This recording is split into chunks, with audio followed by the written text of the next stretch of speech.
Selamat siang dan salam sehat. Perkenalkan, kami mahasiswa dari Universitas Nusa Cendana Kupang, Fakultas Kesehatan Masyarakat, Prodi Ilmu Kesehatan Masyarakat. Sebelumnya, perkenalkan nama saya Marini Apriliandun, NIM 20070101031. Dan saya Margareta Abaenpa dengan nomor induk mahasiswa 270 125. Video ini kami buat untuk memenuhi ujian tengah semester mata kuliah ilmu penyakit tropis. Pada kesempatan ini kami akan membahas terkait beberapa topik, yaitu yang pertama, pengantar ilmu penyakit tropis dan mikosis. Yang kedua, penyakit menular seksual. Yang ketiga, penyakit saluran pernafasan. Yang pertama yang akan kami bahas di sini yaitu pengantar ilmu penyakit tropis dan mikosis. Ada beberapa poin, yaitu yang pertama, membahas dasar teori hubungan iklim tropis dan penyakit infeksi menular. Nah, yang kedua, membahas dua contoh penyakit infeksi, yaitu penyakit kusta dan penyakit polio pada pengendalian penyakit tropis berbasis perjalanan alamiah penyakit. Nah, yang ketiga di sini sebutkan 5 jenis penyakit mikosis yang sering dialami oleh masyarakat dan jelaskan bagaimana proses masuknya jamur pada tubuh serta jelaskan bagaimana hubungan kondisi iklim tropis dengan kasus mikosis yang terjadi di masyarakat. Itu yang pertama. Kami akan membahas tentang dasar teori hubungan iklim tropis dan penyakit infeksi menular. Nah, iklim tropis sendiri berhubungan erat dengan penyakit infeksi menular karena tingginya kasus penyakit infeksi menular di daerah tropis yang disebabkan oleh faktor iklim seperti suhu dan kelembapan, serta curah hujan yang cukup tinggi. Selain itu, faktor lingkungan seperti kebersihan dan sanitasi yang kurang baik tersebut juga turut menjadi penyebab mengapa penyakit tropis masih banyak terjadi di beberapa negara, sehingga penyakit infeksi menular ini dapat dengan cepat berpindah dari satu orang ke orang yang lain. Nah, di sini juga saya akan menjelaskan mengenai rantai penularan penyakit infeksi menular yang meliputi 3 bagian, yaitu yang pertama ada kuman penyebab atau mikroorganisme. Mikroorganisme yang dapat menyebabkan penyakit infeksi menular pada manusia yaitu bakteri, virus, dan rickettsia, jamur dan parasit. Yang kedua di sini ada pejamu atau host. Pejamu atau host yang paling rentan terjadi pada orang yang tidak memiliki daya tahan tubuh yang cukup untuk melawan kuman penyebab atau mencegah infeksi penyakit. Ada beberapa faktor yang dapat mempengaruhi pejamu atau host, yaitu seperti umur, status gizi, status imunisasi, penyakit kronis, luka bakar yang luas, trauma atau pembedahan, dan pengobatan dengan imunosupreson. Nah, yang ketiga di sini ada lingkungan. Lingkungan di sini merupakan tempat di mana agen infeksi penyakit dapat bertahan hidup, tumbuh, berkembang biak, dan siap untuk ditularkan kepada orang. Reservoir yang paling umum terjadi pada manusia, binatang, tumbuh-tumbuhan, tanah, air, dan bahan-bahan organik lainnya. Sedangkan pada manusia, terdapat pada permukaan kulit, selaput lendir, saluran pernafasan atas, usus, dan juga vagina. Pertama, di sini saya akan menjelaskan mengenai penyakit kusta. Penyakit kusta sendiri merupakan penyakit yang disebabkan oleh infeksi Mycobacterium leprae yang menyerang berbagai bagian tubuh, diantaranya saraf dan kulit, yang melalui droplet. Riwayat perjalanan alamiah penyakit kusta mula-mulanya terjadi akibat bakteri penyebab kusta yang masuk ke dalam hidung dan kemudian organ pernafasan manusia lainnya. Setelah itu, bakteri tersebut akan berpindah ke jaringan saraf dan masuk ke dalam sel-sel saraf. Karena bakteri penyebab penyakit kusta suka dengan tempat yang bersuhu dingin, maka bakteri akan masuk ke sel saraf tepi dan sel saraf kulit yang memiliki suhu yang lebih dingin, misalnya saja di sekitar selangkangan atau kulit kepala, dan mulai berkembang biak di dalamnya. Nah, bakteri ini memerlukan waktu 12-14 hari untuk membelah diri menjadi 2. Biasanya, sampai di tahap ini, seseorang yang terinfeksi belum memunculkan gejala kusta secara kasat mata. Nah, masa inkubasi penyakit kusta berkisar antara 9 bulan sampai dengan 20 tahun, dengan rata-rata dalam 4 tahun. Nah, salah satu upaya pencegahan yang dilakukan oleh masyarakat yaitu adalah mengurangi kontak fisik dengan penderita kusta karier, melakukan pengobatan secara teratur, Yang kedua adalah penyakit polio. Penyakit polio sendiri merupakan penyakit gangguan sistem saraf yang dapat menimbulkan kelumpuhan. Nah, di sini juga saya akan membahas mengenai penyebab penyakit polio. Nah, penyebab penyakit polio ini yaitu poliovirus atau PV yang masuk ke dalam tubuh melalui mulut dan dapat menginfeksi saluran usus dan kemudian mengalir ke sistem saraf pusat. Nah, yang kedua di sini, penyakit polio ini juga dapat menimbulkan beberapa komplikasi, yaitu yang pertama parestesia, yang kedua meningitis, yang ketiga paralisis, yang keempat kelumpuhan permanen, dan yang kelima dapat menimbulkan kematian. Ada juga gejala dari penyakit polio, yaitu yang pertama demam, sakit kepala, kekakuan leher, nyeri tungkai, muntah, dan juga mengakibatkan kelelahan. Masa inkubasi untuk penyakit polio ini yaitu berlangsung 6-20 hari dengan kisaran 3-35 hari. Ada juga upaya pencegahan yang dapat dilakukan, yaitu yang pertama melakukan edukasi dan promosi kesehatan tentang polio. Yang kedua melakukan surveillance AFP, dan yang ketiga melakukan imunisasi polio. Yang kedua di sini pencegahan sekunder. Nah, pencegahan sekunder ini yang dapat kita lakukan yaitu melakukan isolasi, yang kedua melakukan pengobatan secara spesifik. Yang ketiga yang saya akan bahas di sini yaitu sebutkan 5 jenis penyakit mikosis yang sering dialami oleh masyarakat dan jelaskan proses masuknya jamur pada tubuh serta jelaskan hubungan kondisi iklim tropis dengan kasus mikosis di masyarakat. Nah, yang pertama di sini yaitu penyakit jamur superficial. Nah, penyebab penyakit ini yaitu yang pertama Trichophyton sp, yang kedua Microsporon sp, dan yang ketiga Epidermophyton sp. Nah, setelah jamur masuk, spora akan menempel pada kulit tubuh dan membentuk miselium dengan ujung-ujungnya mengeluarkan enzim keratolitik dan menghancurkan keratin sebagai makanan jamur, sehingga jamur terus tumbuh dan makin banyak menghasilkan enzim. Nah, yang kedua di sini yaitu penyakit jamur sistemik. Infeksi penyakit ini berasal dari spora yang bertebaran ke paru-paru secara hematogen ke berbagai organ tubuh. Masuknya jamur ke dalam tubuh dapat melalui beberapa tahapan, yaitu yang pertama melalui luka kecil atau aberasi pada kulit, contohnya golongan dermatofitosis, chromoplastomikosis. Nah, yang kedua dapat melalui saluran pernafasan dengan mengisap elemen-elemen jamur, contoh pada histoplasmosis. Nah, yang ketiga dapat melalui kontak tetapi tidak perlu ada luka atau aberasi kulit, contohnya golongan dermatofitosis.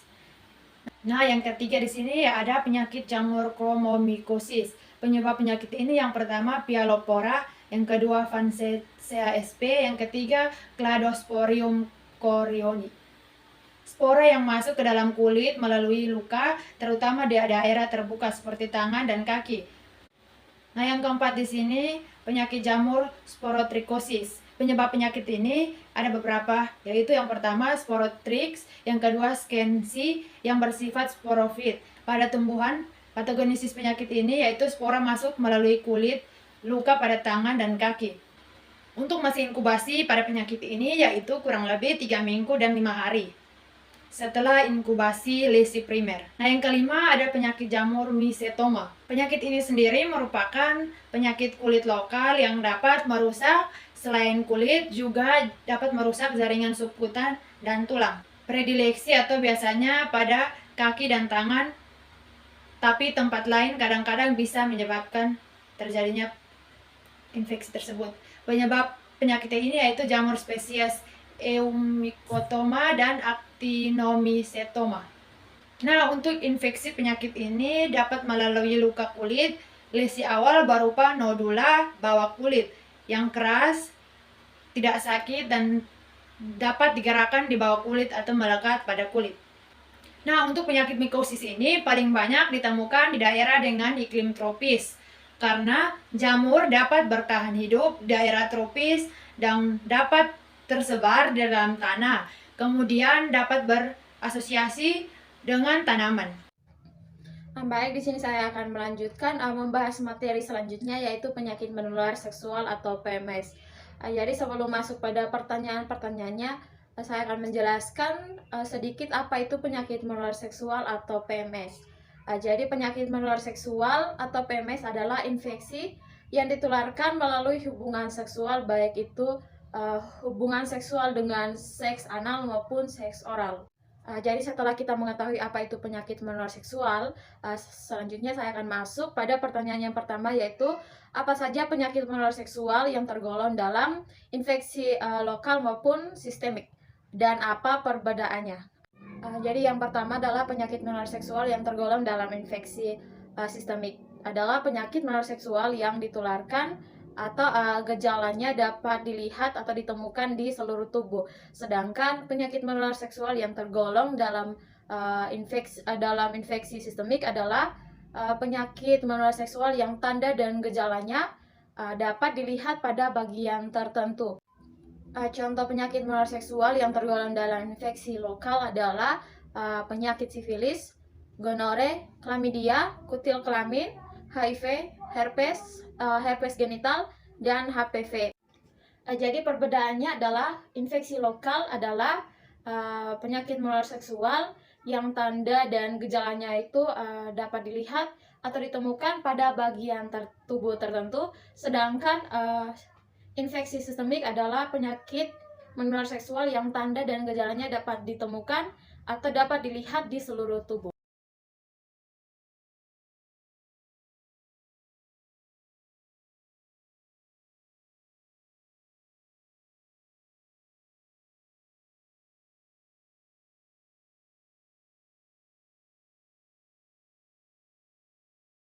Yang kedua adalah menjelaskan apa yang dimaksud dengan Windows period pada perjalanan ilmiah penyakit AIDS dan kaitannya dengan penularan infeksi HIV/AIDS. Jadi Windows period adalah istilah masa inkubasi yang terkait dengan tes HIV.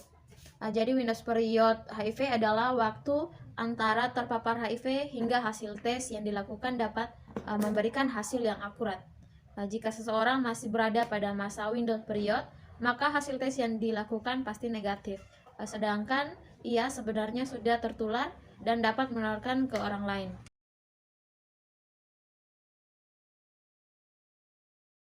Untuk memahami masa inkubasi HIV/AIDS sendiri atau Windows period secara umum, adalah masa inkubasi diartikan sebagai waktu yang dibutuhkan mikroorganisme dari mulai masuk ke tubuh hingga menimbulkan gejala klinis atau sakit. Secara lebih spesifik, masa inkubasi HIV berarti waktu yang dibutuhkan HIV yang masuk ke tubuh atau paparan hingga menimbulkan gejala awal dan terdeteksi melalui pemeriksaan.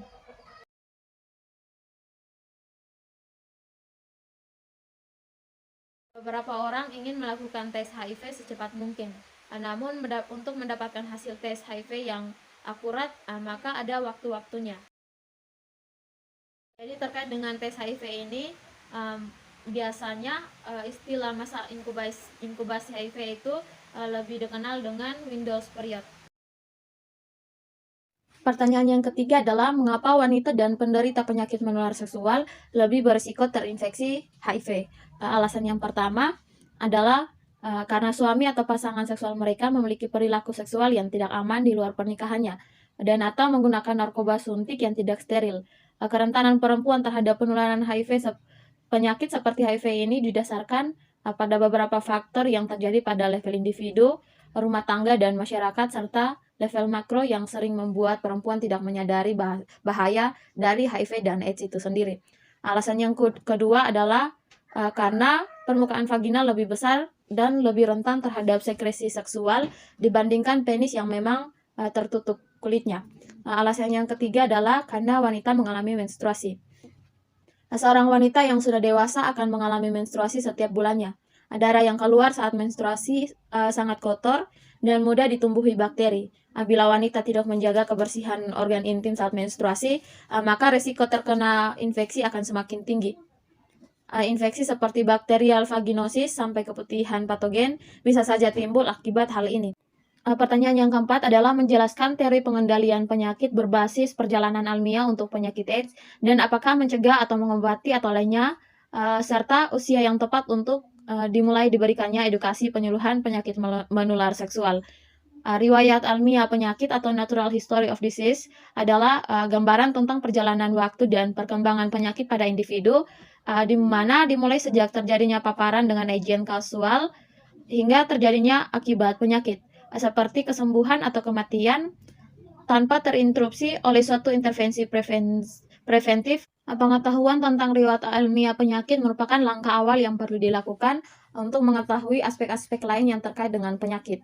Dengan mengetahui riwayat almiah dapat ditarik beberapa manfaat seperti pencegahan yang diperlukan untuk penyakit yang akut atau dibanding dengan kronik.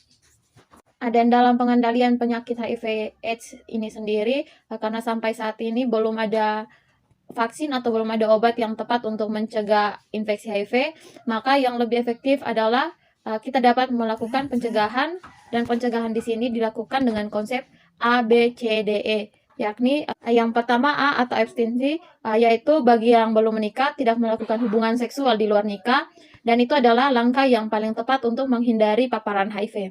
Dan yang kedua adalah B, yaitu be faithful, yaitu dengan bersikaplah saling setia kepada satu pasangan seks dan hindari perilaku berganti-ganti pasangan untuk meminimalisir kemungkinan penularan HIV.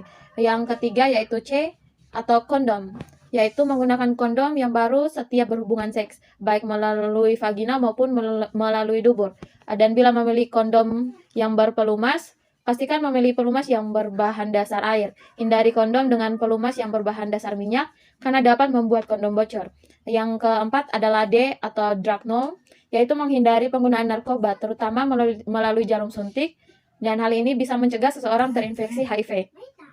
Yang kelima adalah E atau education, yaitu memberikan informasi yang benar mengenai HIV, cara penularan, pencegahan, dan pengobatannya. Dan hal ini dapat membantu mencegah penularan HIV di masyarakat. Dan usia yang tepat untuk dimulai diberikan edukasi penyuluhan penyakit menular seksual, yaitu usia dimulai dengan usia 9 sampai 12 tahun dan 12 tahun ke atas. Pada usia 9 sampai 12 tahun, kita sudah bisa memperkenalkan informasi dasar tentang infeksi menular seksual, penularan infeksi saat melakukan hubungan seksual, dan alat reproduksi seks yang lebih aman. Dan pada usia 12 tahun ke atas, pada usia ini bisa lebih spesifik menjelaskan dengan bahasa yang cukup gamblang kepada anak, yaitu contohnya menjelaskan tentang bagaimana batasan hubungan laki-laki dan perempuan yang baik, dan proses reproduksi yang lebih detail, serta penyakit menular seksual dan resiko dari seks bebas hingga kehamilan. Dan pertanyaan yang kelima adalah menjelaskan mengapa kasus HIV/AIDS masih tinggi dan belum bisa dikendalikan secara maksimal di Indonesia dan di NTT.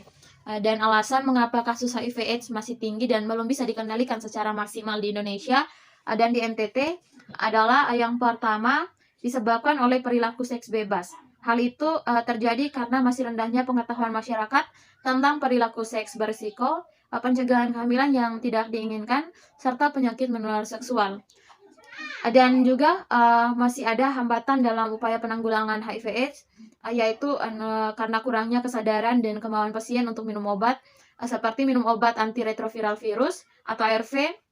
Hal ini disebabkan oleh ketakutan dan kecemasan ODA atau orang dengan HIV/AIDS dalam melakukan pemeriksaan dan pengobatan. Dan salah satu faktor yang menjadi kendala adalah stigma dan diskriminasi terhadap penderita, seperti kebiasaan seksual, bergonta-ganti pasangan seksual, dan standar pendidikan seks yang tidak konsisten, dan bahkan tidak ada di beberapa negara seperti di Indonesia.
Melanjutkan, nomor yang keempat adalah mengapa Indonesia sebagai daerah tropis tetapi kasus TB belum dapat tereliminasi, padahal kasus TBC sudah ada sejak zaman dahulu.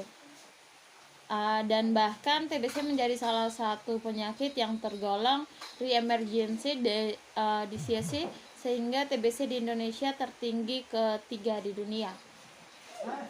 Hingga saat ini di Indonesia masih disebut sebagai daerah tropis, tetapi kasus tuberkulosis paru atau TB paru belum dapat tereliminasi, padahal kasus TBC sudah ada sejak zaman dahulu.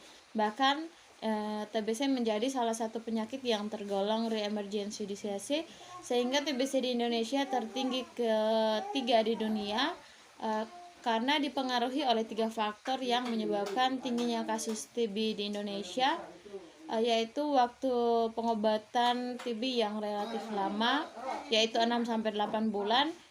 Itu menjadi penyebab penderita TB sulit sembuh karena pasien TB memilih untuk berhenti berobat atau drop setelah merasa sembuh, karena meskipun proses pengobatan belum selesai.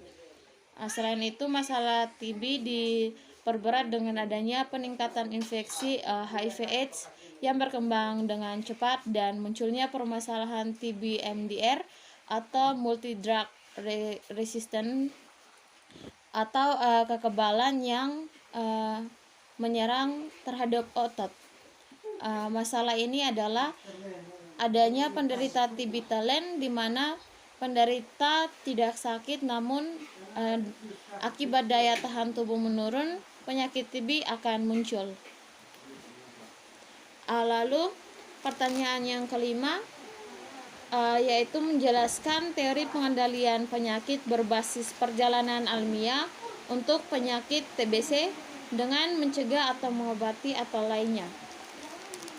Terdapat 4 tahap perjalanan alamiah penyakit tuberkulosis, dan tahap tersebut meliputi tahap paparan, infeksi, menderita sakit, dan meninggal dunia.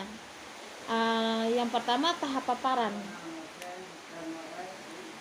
Paparan kepada pasien TB menular merupakan syarat untuk terinfeksi. Setelah terinfeksi, ada beberapa faktor yang menentukan seseorang akan terinfeksi saja atau menjadi sakit dan kemungkinan meninggal dunia karena TB. Yang kedua adalah tahap infeksi, dan pada tahap infeksi ini reaksi daya tahan tubuh akan terjadi setelah 6-14 minggu setelah infeksi. Terdapat 2 reaksi, yaitu reaksi lokal dan umum. Reaksi imunologi atau lokal adalah kuman TB memasuki alveoli dan ditangkap oleh makrofag dan kemudian berlangsung reaksi antigen antibodi. Sedangkan reaksi imunoglobi umum adalah hasil tes tuberkulin menjadi positif. Dan kemudian tahap yang ketiga yaitu tahap sakit. Hanya sekitar 10% yang terinfeksi TB akan menjadi sakit TB. Dan faktor risiko untuk menjadi sakit TB adalah tergantung dari konsentrasi atau jumlah kuman terhirup dan lamanya waktu sejak terinfeksi. Kemudian ada faktor usia, tingkat daya tahan tubuh, atau kekebalan tubuh seseorang. Tahap yang keempat yaitu tahap meninggal dunia, di mana pasien TB akan tanpa pengobatan 50% akan meninggal. Faktor risiko kematian karena TB disebabkan oleh akibat dari keterlambatan diagnosis, pengobatan tidak adekurat, adanya kondisi kesehatan awal yang buruk, atau penyakit penyerta. Sedangkan untuk program pemerintah untuk mencegah dan mengobati tuberkulosis bernama TOS-TBC, berasal dari singkatan temukan, obati, sampai sembuh TBC. Program ini merupakan salah satu pendekatan untuk menemukan, mendiagnosis, mengobati, menyembuhkan, serta menghentikan penularan TBC di masyarakat. Dan untuk upaya mendukung program pemerintah dalam pencegahan dan pengendalian faktor risiko dapat dilakukan pula dengan beberapa cara, yaitu yang pertama membudayakan hidup bersih sehat atau PHBS, kedua membudayakan etika batuk yang sopan, yang ketiga melakukan perbaikan kualitas rumah dan lingkungan sesuai standar rumah sehat. Yang keempat, meningkatkan daya tahan tubuh. Yang kelima, penanganan penyakit penyerta TBC. Dan yang keenam yaitu penerapan pencegahan dan pengendalian infeksi TBC di fasilitas pelayanan kesehatan maupun di luar fasilitas pelayanan kesehatan. Baik, sekian video dari kami. Terima kasih, semoga bermanfaat dan salam sehat.